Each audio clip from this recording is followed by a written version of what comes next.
The leather logbook cracked under his pencil. Another entry. Another American bomber spinning toward Earth in flames.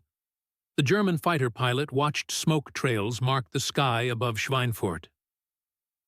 October 14, 1943. 15,000 feet of cold air separated him from the industrial targets below. His 17th heavy bomber kill. The B-17 had broken apart under cannon fire. Wings folded. Crew compartments shattered. Men tumbled through space like broken dolls. Through his Focke-Wulf canopy, he observed the surviving flying fortresses. Their formations tightened. Gunners swiveled frantically. 50 caliber rounds sprayed uselessly into empty sky. The German fighters had already vanished. Simple mathematics governed aerial combat. Luftwaffe pilots chose their moment. Struck from the sun. Escaped before bomber gunners could react effectively. American bombers flew naked without fighter protection.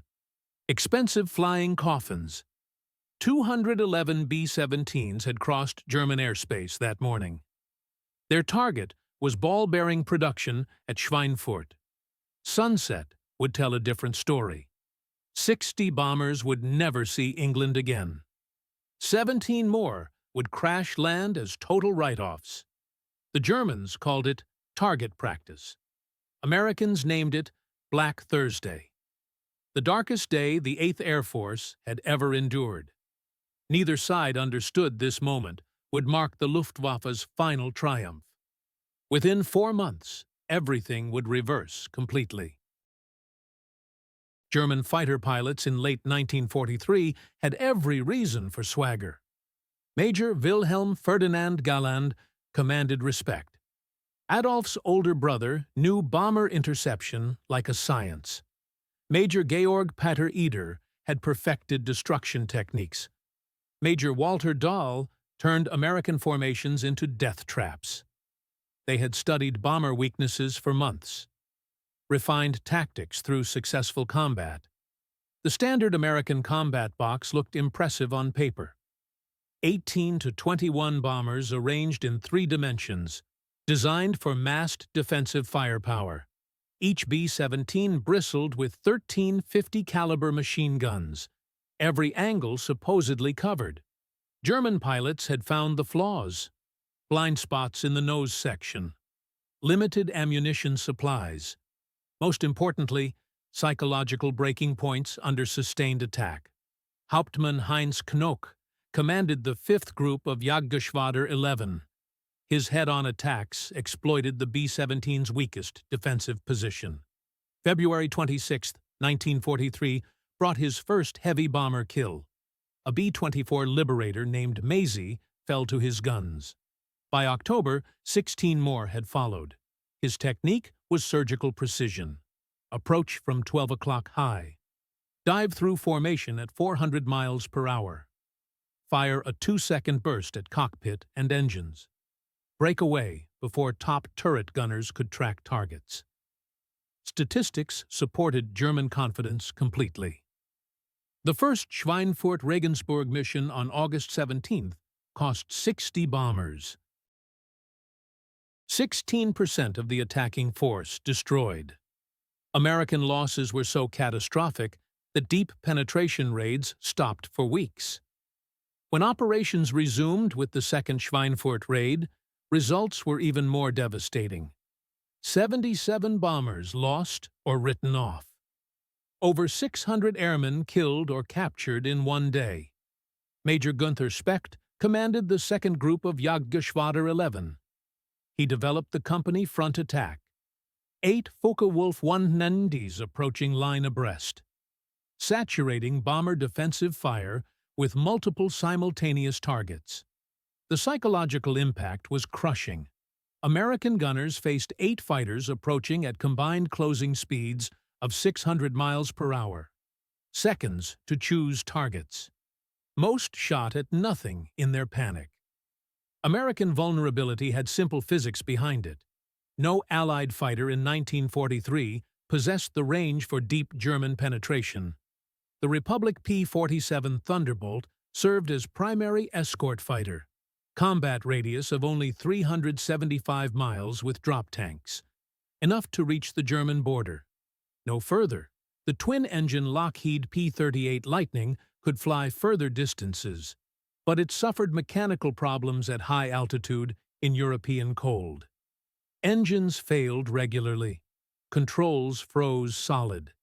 This limitation meant American bombers flew alone over Germany's heart, the most dangerous portion of every mission, completely unprotected. German fighters simply waited beyond escort range, then attacked with concentrated force. Luftwaffe pilots called it the golden moment, when Allied escorts turned back toward England. Oberleutnant Hans Philipp would claim 206 victories before death in October 1943. Recorded accounts preserve his tactical descriptions. We tracked bomber streams on radar, calculated exactly where escorts would abandon them. The moment the little friends departed, we struck. The bombers knew what was coming. You could see formations tighten desperately. Escort limitations created deadly arithmetic. B-17 formations faced 4 hours over enemy territory. Only 90 minutes with fighter protection. German fighters could attack, land, refuel, rearm, and attack again, while bombers still struggled homeward. Some Luftwaffe pilots flew 3 or 4 sorties against single raids, multiplying their combat effectiveness exponentially. But change was coming from an unexpected source. The P-51 Mustang's development began with British desperation, not American initiative. April 1940 saw the British Purchasing Commission approach North American aviation. They wanted additional P-40 fighters for the war effort. North American proposed something different entirely. An entirely new fighter design, built in just 120 days. The result was the NA-73X prototype. First flight came October 26, 1940. Remarkable achievement in rapid aircraft development. Initially powered by an Allison V-1710 engine, the early Mustang excelled at low-altitude performance, but struggled above 15,000 feet, precisely where bomber escort was needed most. The RAF used these early variants differently. Tactical reconnaissance missions, ground attack roles. Their exceptional range and low-altitude performance proved valuable. But the transformation that would change everything came from unlikely engineering marriage. April 1942 brought a critical test flight. Rolls-Royce test pilot Ronald Harker flew an Allison-powered Mustang. He immediately recognized its potential. The airframe was aerodynamically superb, cleaner than even the legendary Spitfire. What it needed was a better power plant.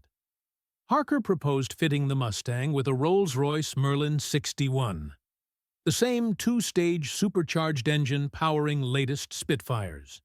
The first Merlin-powered Mustang flew October 1942. Results were extraordinary beyond expectations. Maximum speed increased from 390 to 440 miles per hour. More importantly, high-altitude performance transformed completely, from marginal to exceptional above 20,000 feet. Service ceiling jumped from 31,000 to 42,000 feet.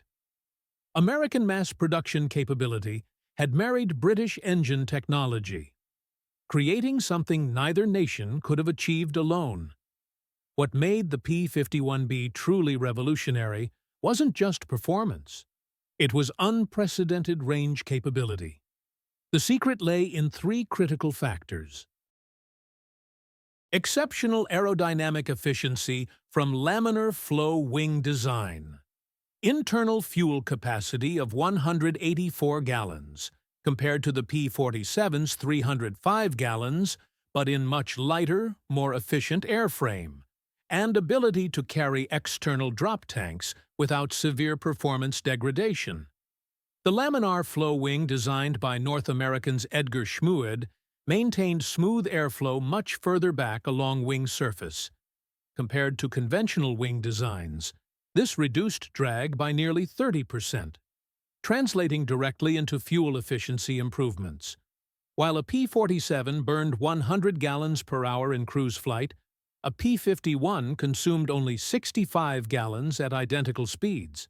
When 75-gallon drop tanks were added to P-51B in early 1944, combat radius extended to 650 miles.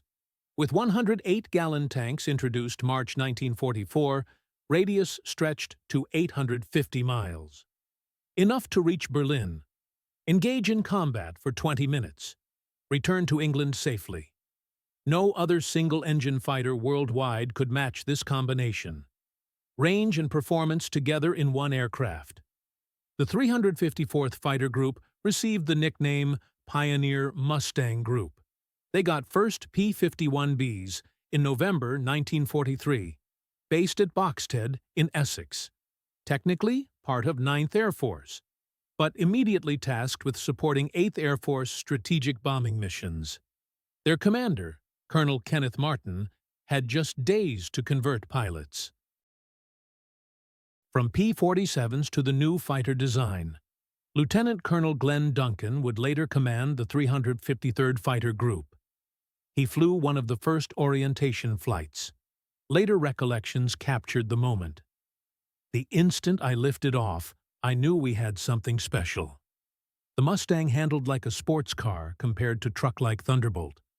Responsive, fast, and most importantly, it could fly forever. The first P-51B combat mission came December 1, 1943, a fighter sweep over Belgium and France. The first escort mission followed December 5 to Amiens, relatively short-range raid. 16 P-51Bs accompanied the bombers. More combat test than full escort mission. They encountered no enemy fighters that day, but the mission proved aircraft's basic suitability for high-altitude escort work. December 13th brought the first long-range escort mission to Kiel, 490 miles from base, previously impossible for Allied fighters. The psychological impact on both sides was immediate and profound. German pilots intercepting what they expected to be unescorted bombers over northern Germany were shocked. Aggressive American fighters deep in Reich territory, where no escorts should exist. The final week of 1943 saw intensified operations. The 8th Air Force tested Mustang capabilities systematically. December 20th saw P-51Bs escort bombers to Bremen, claiming 3 German fighters without loss. The Luftwaffe was still adjusting to this new threat. Continued using standard tactics of waiting for escorts to leave. But the escorts weren't leaving anymore. German pilots initially mistook P-51Bs for P-47s at distance, expected them to turn back at any moment. When Mustangs continued east past P-47's maximum range, confusion turned to alarm. Radio chatter intercepted by Allied intelligence revealed German controllers repeatedly asking pilots to confirm fighter types and positions, unable to believe Allied escorts had reached so far into Germany. Major Klaus Mitusch commanded 3rd Group of Jagdgeschwader 26. He recognized strategic implications immediately. After landing from December 30th interception, where Mustangs had pursued his fighters all the way to landing approach, he reportedly told his pilots something that changed everything. The air war has fundamentally changed. Our sanctuary no longer exists. March 4, 1944, brought the impossible made reality. 25,000 feet above Brandenburg. Through scattered clouds below, Berlin's sprawling outline was clearly visible. Capital of the Reich. Heart of Nazi Germany.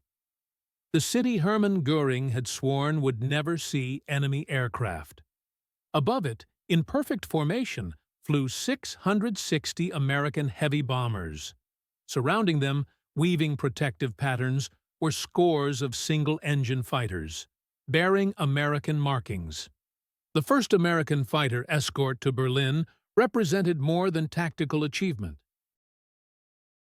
It was psychological demolition of German invincibility. Colonel Donald Blakesley commanded the 4th Fighter Group. He had led his 3 squadrons of P-51Bs on the historic 1,100-mile round trip. The 4th Fighter Group had received their P-51Bs February 28, 1944. Just 4 days later, they accomplished what German leadership had deemed impossible. For Luftwaffe pilots rising to intercept, the sight was incomprehensible. They had been told Allied fighters could never reach Berlin. Too far. Impossible for single-engine aircraft. Yet there they were, fresh and aggressive, after flying 500 miles, while German defenders were running low on fuel after just taking off. The combat that followed was savage and decisive. The Luftwaffe committed over 200 fighters to defend Berlin, but they faced not exhausted bomber gunners, fresh, eager Mustang pilots with altitude advantage and superior aircraft. The 4th Fighter Group alone claimed 15 victories. More significantly, numerous German attacks on bombers were broken up before they could press home their attacks. For American pilots, the P-51B represented revelation in fighter design. Captain Donald Gentile of the 4th Fighter Group would become one of the war's top Mustang aces. He described his first combat in the type. "The Mustang gave us everything we dreamed of. Speed to catch any German fighter. Maneuverability to dogfight with them. Range to go anywhere the bombers went." The cockpit of a P-51B was cramped but efficiently designed. Pilots sat behind inline engine that provided excellent forward visibility, unlike radial engine P-47 that blocked much forward view. The bubble canopy of later P-51D would improve visibility further, but even B model's greenhouse canopy offered good all-around vision. Lieutenant Robert Powell of the 352nd Fighter Group recalled the physical demands. 6 hours in a Mustang meant 6 hours on oxygen above 10,000 feet.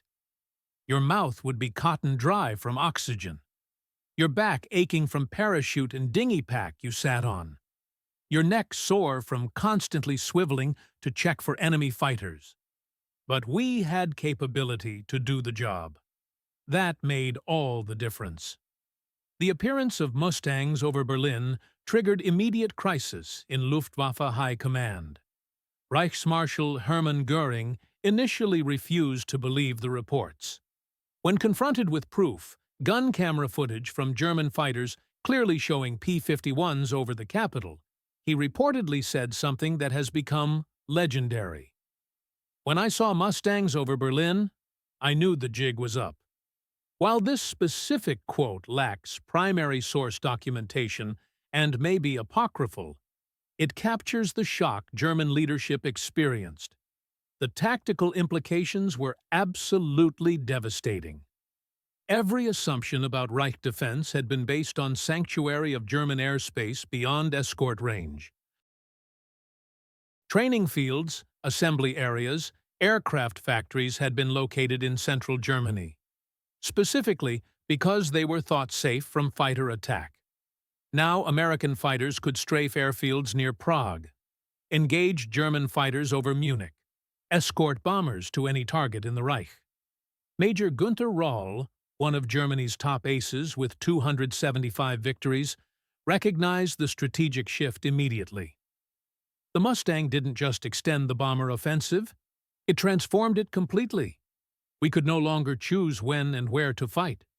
They brought the battle to us on their terms whenever they wished. The Luftwaffe attempted various tactical responses desperately. Sturmgruppen were formed, heavily armed and armored FW-190s designed to break through fighter screens. Attack bombers at close range, but these lumbering assault fighters were easy prey for nimble Mustangs. The Germans tried mass attacks with entire Gruppen attacking simultaneously. But American fighters had the numbers and performance to counter even these massive formations. February 20–25, 1944, became known as Big Week. It demonstrated transformed dynamics of the air war completely. The 8th Air Force launched Operation Argument against German aircraft production, P-51s providing escort throughout the campaign. In 6 days, Americans flew 3,300 bomber sorties, 3,673 fighter sorties, losing 226 bombers, but claiming over 500 German fighters destroyed. More critically, the Luftwaffe lost irreplaceable pilots. The American strategy had shifted from simply bombing targets to actively seeking aerial combat. General James Doolittle commanded the 8th Air Force. He issued new orders in January 1944. Fighters were to seek out and destroy the Luftwaffe wherever it could be found, rather than stay close to bombers defensively. Captain John Godfrey of the 4th Fighter Group described the new aggressive tactics perfectly. "We'd escort bombers to target, but once they dropped, we'd go looking for trouble. We'd dive to the deck, shoot up airfields, catch German fighters landing or taking off." The mathematics of attrition now favored Allies overwhelmingly. January 1944 saw Luftwaffe lose 1,311 pilots. February brought 2,121 losses. March saw 2,115 more deaths. These losses included many irreplaceable experts, veteran pilots with years of combat experience behind them. American losses, while significant, could be replaced by massive training programs, producing 11,000 new pilots monthly. The P-51 represented more than just extended range capability. It showcased American industrial and technological superiority completely. The K-14 computing gun sight, introduced late 1944, gave Mustang pilots significant advantage in deflection shooting. This gyroscopic sight automatically calculated lead based on range and rate of turn, dramatically improving accuracy in combat situations. The Mustang's 650 caliber M2 two Browning machine guns, while less powerful than German cannon, offered advantages in ammunition capacity and rate of fire. A P-51 carried 1,880 rounds total, enough for nearly 30 seconds of continuous fire. German fighters armed with cannon typically carried ammunition for less than 10 seconds of fire. In prolonged dogfight, American pilots could afford to take shots. German pilots couldn't waste ammunition. Major Heinz Baer, one of Germany's top aces with 220 victories, noted the qualitative difference. The Mustang was not just another fighter. It was a weapon system. Everything about it was optimized for its mission. We had excellent aircraft, but nothing that combined all elements so effectively. Behind the statistics lay human tragedy on unprecedented scale. Young men on both sides, many barely out of their teens, fought desperate battles 6 miles above Earth, in temperatures of -50 degrees Fahrenheit. The lucky ones died instantly from cannon shells. Others endured horrific burns, traumatic amputations from explosive rounds, or slow deaths in parachutes riddled with bullet holes. Lieutenant William Wesner of the 352nd Fighter Group shot down a Bf-109 March 8, 1944. He watched its pilot bail out. His parachute opened, but he was on fire. I could see him trying to beat out flames on his flight suit as he descended. There was nothing anyone could do. German pilot Walter Schuck of Jagdgeschwader 7 described the changing nature of combat vividly. In 1943, we were knights of the air, jousting with bombers in something approaching fair combat. By 1944, we were being pursued relentlessly. Mustangs would follow us down to our airfields, circle overhead while we tried to land, then attack. There was no safety anywhere. The psychological toll was devastating beyond measurement.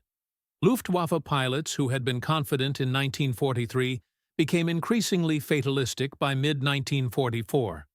Letters home, censored by German authorities but preserved in archives, revealed deepening despair.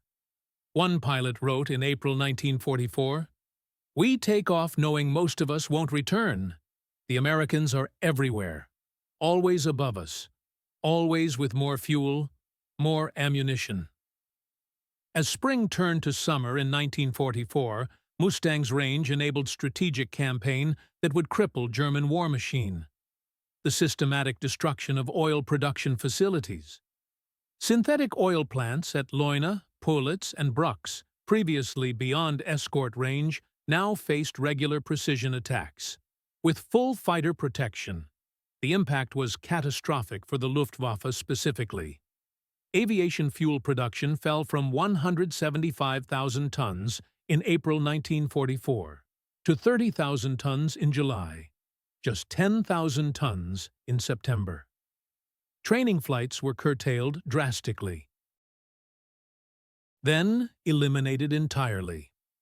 New pilots arrived at combat units with as few as 50 hours total flight time, compared to American pilots with 300 to 400 hours. Oberst Johannes Steinhoff commanded Jagdgeschwader 7.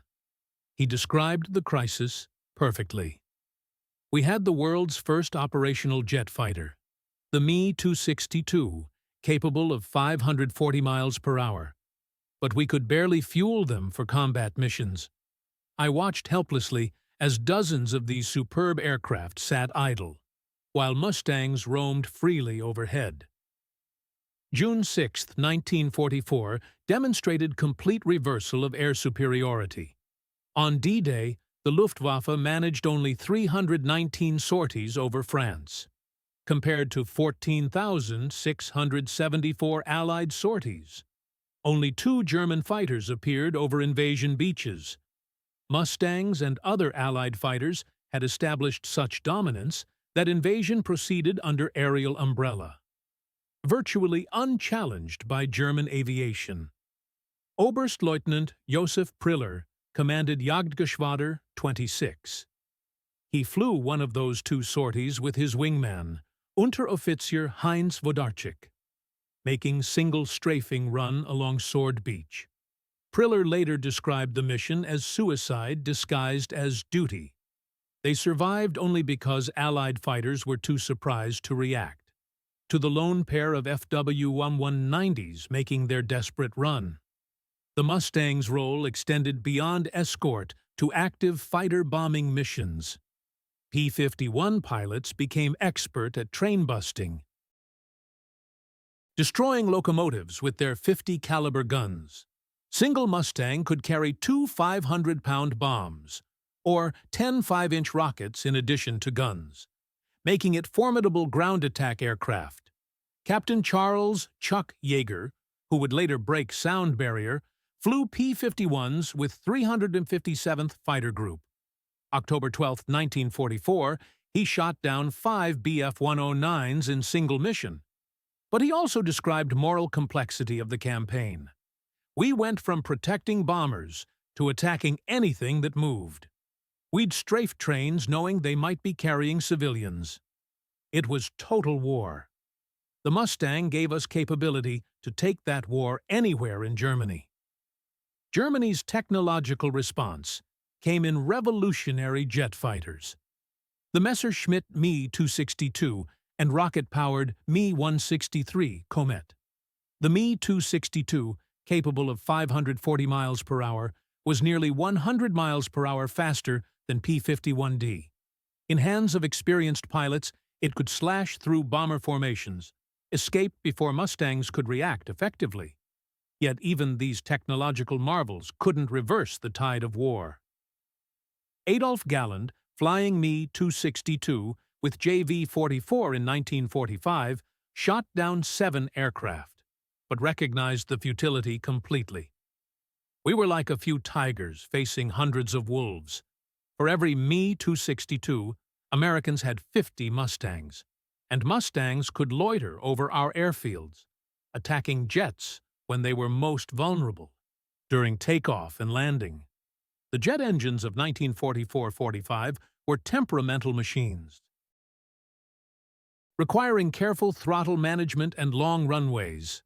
Mustang pilots learned to exploit these weaknesses systematically. Lieutenant Urban Drew of the 361st Fighter Group shot down two Me-262s October 7, 1944, by catching them in landing pattern. The jets, low on fuel and with throttles reduced for landing, were helpless against diving Mustangs. By early 1945, arithmetic of air combat had become impossible for Germany. United States produced 15,486 P-51s during the war, with approximately 8,000 serving in Europe. At peak strength in March 1945, 8th Air Force alone operated 14 fighter groups, equipped primarily with Mustangs, over 1,000 aircraft ready for combat. Against this, Luftwaffe could muster perhaps 300 to 400 serviceable fighters on any given day, scattered across entire Reich. Fuel shortages meant many never flew. Pilot shortages meant those that did were often manned by teenagers with minimal training. The kill ratios reflected this imbalance starkly. By 1945, Mustang pilots were claiming 10 victories for every loss. Lieutenant Colonel John Meyer commanded 352nd Fighter Group. He ended war with 24 aerial victories, all in Mustangs. He observed the transformation. By 1945, it wasn't combat. It was execution. We'd find German airfields, circle overhead, shoot down anyone who tried to take off or land. The Mustang had made all of Germany a combat zone. After the war ended, captured Luftwaffe pilots provided revealing testimony about Mustang's impact on German morale and capability. General der Jagdflieger Adolf Galland wrote in his memoirs something telling. The P-51 was perhaps the most significant fighter aircraft of World War II. Until it appeared, we had controlled timing and tempo of air battles over Germany. After it arrived, we never regained the initiative. Major Heinz Nocke, who survived the war with 33 victories, was more blunt in his assessment. The Mustang killed the Luftwaffe, not the bomber offensive, not the invasion, but that fighter that could fly to Poland and back. We went from predators to prey in span of 3 months. Perhaps most poignant was testimony of younger pilots, who entered combat late in the war. They flew their first missions with minimal training, facing experienced American pilots in superior aircraft. One captured pilot stated, "I flew my first combat mission November 1944, with 55 hours total flight time. On my third mission, I saw Mustangs for first time. They were everywhere. I knew then that we had lost not just the war, but the sky itself." The Mustang's contribution extended far beyond tactical victories in combat. By enabling deep penetration raids with acceptable losses, it allowed systematic destruction of German industry. Oil production, the Wehrmacht's Achilles heel, was reduced to 10% of requirements by March 1945. Transportation network was shattered completely, preventing movement of troops, supplies, raw materials.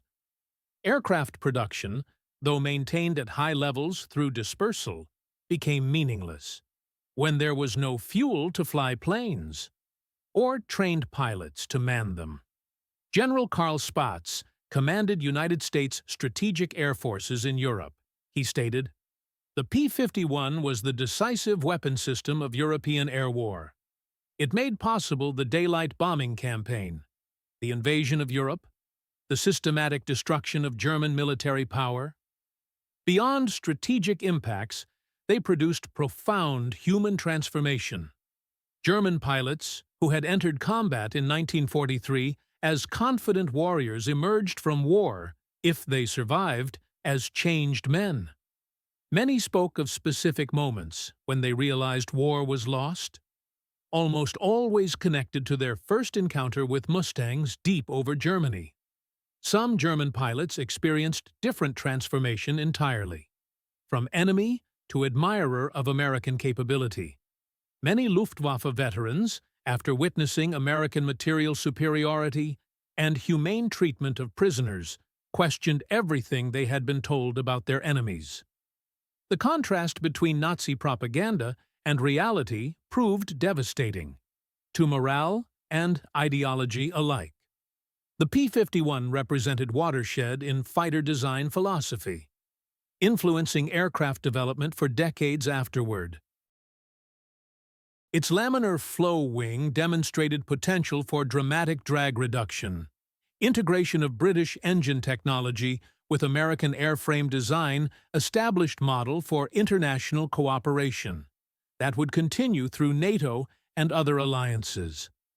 Mustang's range achievement changed fundamental assumptions about fighter aircraft permanently. Pre-war doctrine held that fighters were short-range point defense weapons. P-51 proved that fighters could be strategic weapons, capable of projecting power hundreds of miles from base. This concept would influence everything, from F-86 Sabre in Korea to modern fighters capable of global deployment, with aerial refueling support. The final statistics of Mustang's impact are staggering in scope. Total Mustangs produced 15,486 aircraft. Enemy aircraft destroyed in air combat.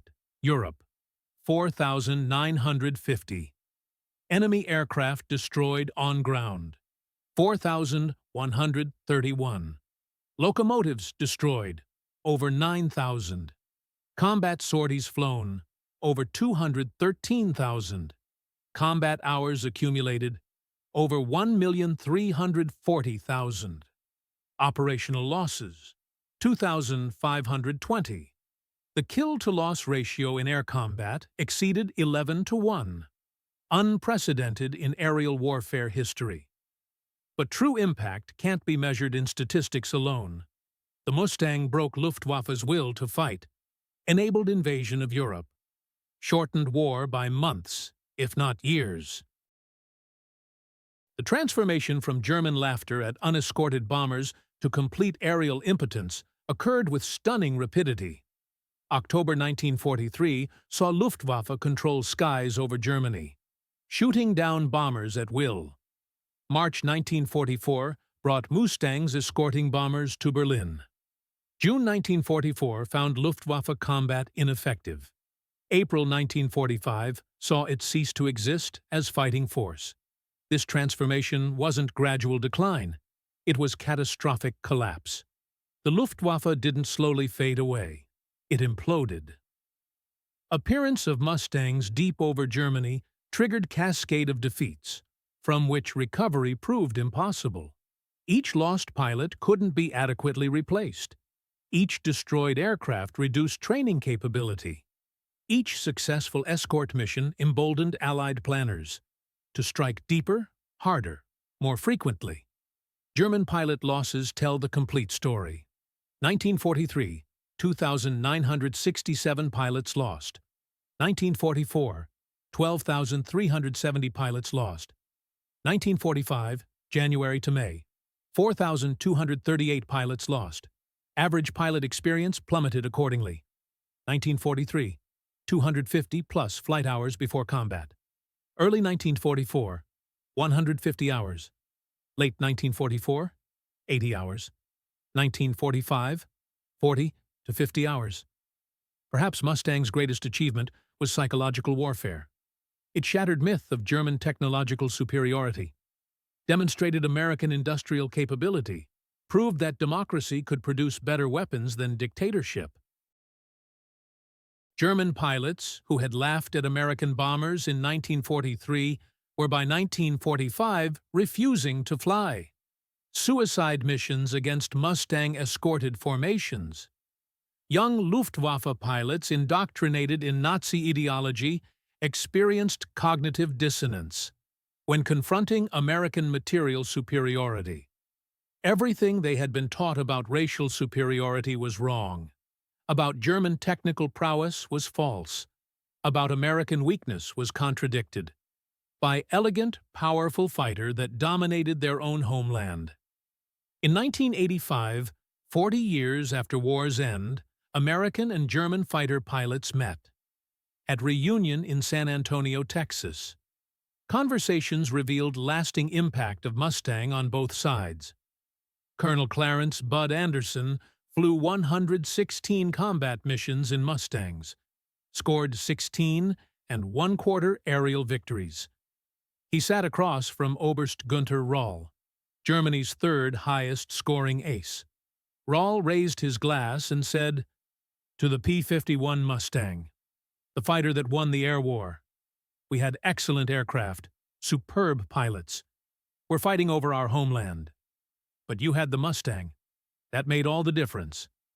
Walter Schuck, who had transitioned from FW-190s to Me-262 jets, added his perspective. "We went from laughing at unescorted bombers to taking cover from Mustangs. In just 4 months, no military force has ever experienced such complete reversal." Former Luftwaffe General Johannes Steinhoff attended the reunion, his face still bearing scars from Bamri Me-282. Crash in April 1945. He reflected on the transformation. "We laughed at your bombers in 1943 because we could not imagine that America could produce fighter with range to escort them to Berlin. P-51 Mustang taught us danger of underestimating one's enemies." You ask when we knew war was lost? It was that day in March 1944, when we looked up and saw Mustangs over Berlin. At that moment, every German pilot knew the truth. We had already lost. The transformation from German pilots laughing at unescorted American bombers to cowering from Mustang fighters represents one of most complete reversals in military history. Less than 6 months, from October 1943 to March 1944, saw Luftwaffe go from dominant to defeated, from predator to prey, from confident to condemned. P-51.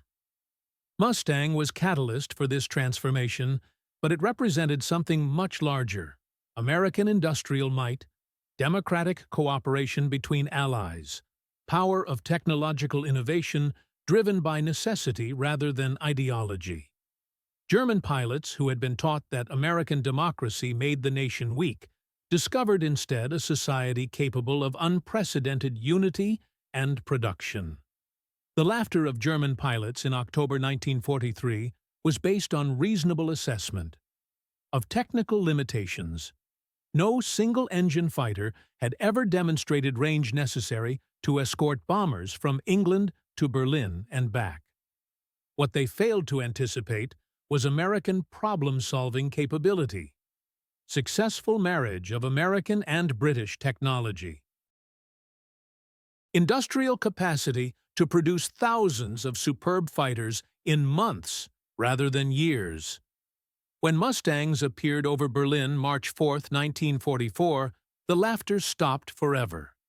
In its place came terrible recognition that everything German pilots had believed about their enemies was wrong. Their own superiority was myth. The likely outcome of war had been decided. P-51 Mustang didn't just win the air war. It shattered illusions, destroyed myths, proved that technological superiority in war comes not from ideology, but from industrial capacity, international cooperation, democratic innovation. The German pilots who survived never forgot the lesson. In memoirs, interviews, and reunions, they consistently identified arrival of Mustangs over Germany as the moment they knew war was lost. Not invasion of Normandy, not fall of Berlin, But that moment when American fighters appeared where they couldn't be, escorting bombers to heart of Reich, with fuel to spare for combat.